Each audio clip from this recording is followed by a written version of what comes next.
சற்று முன் கிடைக்கப்பெற்ற மிக முக்கியமான செய்தி ஒன்று வெளியாகி உள்ளது.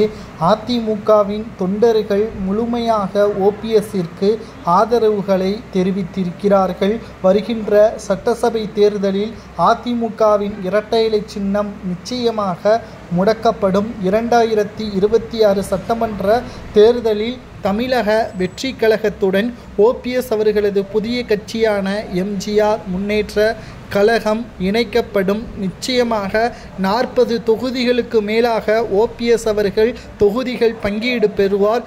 இதனால் நிச்சயம் அதிமுகவின் தொண்டர்கள் ஓபிஎஸ்ஸிற்குத்தான் ஆதரவுகளை கொடுப்பார் என்ற தகவல்கள் கிடைக்கப்பெற்றுள்ளது. ஏனென்றால் எடப்பாடி அதிமுகவில் இருக்கும் வரை வெற்றியடைவது கடினம். ஒன்று, எடப்பாடி பதவியை ராஜினாமா செய்ய வேண்டும்.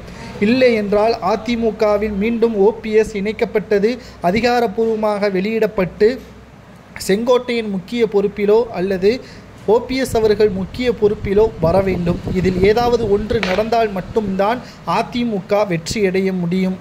அல்லது எடப்பாடி பழனிசாமி அவர்கள்தான் அதிமுகவின் தலைமை பொறுப்பை ஏற்பார் என்று இன்று வரை கூறி வந்தால் நிச்சயம் சட்டசபை தேர்தலில் ஓபிஎஸ் அவர்களது பல்வேறு மாற்றங்கள் நிகழக்கூடிய வகையில் விஜய் அவர்கள் நிச்சயமாக ஓபிஎஸ் அவர்களை கைவிட மாட்டார். தென் மாவட்டங்கள் முழுவதும் ஓபிஎஸ்ஸிற்கான ஆதரவுகள் அதிகரித்து கொண்டே இருக்கிறது. இந்த முடிவு ஒட்டுமொத்தமாக மிகப்பெரிய அளவில் தமிழக அரசியலில் மாற்றத்தை ஏற்படும். ஆட்சியிலும் அதிகாரத்திலும் நாங்கள் ஆட்சி அமைத்தால் கூட்டணியில் பங்கு கொடுப்போம் என்று விஜய் அவர்கள் முதலாவது மாநாட்டிலேயே பேசியிருப்பார். ஓபிஎஸ் அவர்கள் நிச்சயமாக இதற்கு சம்மதம் தெரிவிப்பார். ஏனென்றால் அதிமுகவை வீழ்த்த வேண்டும் என்பது ஓபிஎஸ்ஸின் எண்ணம் கிடையாது. எடப்பாடி துரோகி அதிமுகவின் முக்கியமான பொறுப்பில் இருக்கக்கூடாது.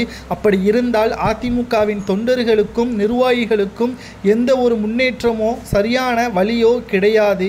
மேலும் பணம் இருப்பவர்களுக்கு மட்டும்தான் முக்கியத்துவம் கொடுக்கப்படும். ஆனால் மறைந்த முதல்வர் ஜெயலலிதா அவர்களோ எம்ஜிஆர் அவர்களோ ஆட்சி அமைக்கும் பொழுது தொண்டர்களுக்கு அடிப்படை வசதி கொடுக்கப்பட்டது. எம்ஜிஆர் அவர்கள் மறைவிற்கு பிறகும் ஜெயலலிதா அவர்களது மறைவிற்கு பிறகும் கடந்த 5 ஆண்டுகளாக எடப்பாடி பழனிசாமி அவர்கள் அதிமுகவின் நன்கொடைகள் தொண்டர்களுக்கு பகிர்ந்தளிக்கப்படாமலும் அவர்களது நலிவடைந்த தொண்டர்களது குடும்பத்திற்கு கொடுக்காமலும் ஊழலை செய்து வருகிறார் என்பதையும் தெரிவித்திருக்கிறார். இதற்காகவே ஓபிஎஸ்ஸிற்கு முழுமையான ஆதரவுகளை அதிமுகவின் தொண்டர்கள் கொடுக்க போகிறார்கள் என்றும் தற்பொழுது தகவல்கள் கிடைக்கப்பெற்றுள்ளது. உங்களது கருத்துக்களை கூறுங்கள். விஜய் அவர்களுடன் ஓபிஎஸ் கூட்டணி வைக்கலாமா? அதிமுகவின் தொண்டர்கள் ஓபிஎஸ்ஸிற்கு ஆதரவுகள் கொடுப்பது சரியா என்பதை கூறுங்கள்.